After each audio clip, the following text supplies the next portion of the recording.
বোৱাৰী শুনিছানে?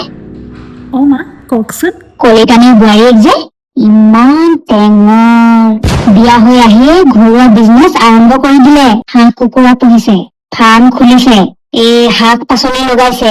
এতিয়াতো শুনিছো এই বিউটি পাৰ্লাৰ নেকি সেইখনো খুলিলে বোলে।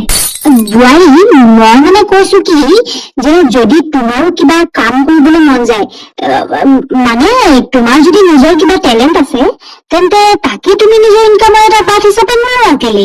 মা,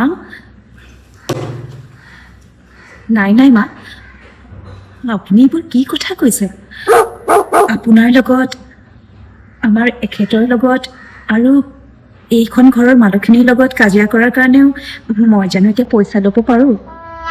নাই মা, ইমানো বেয়া বোৱাৰী মই নহয়।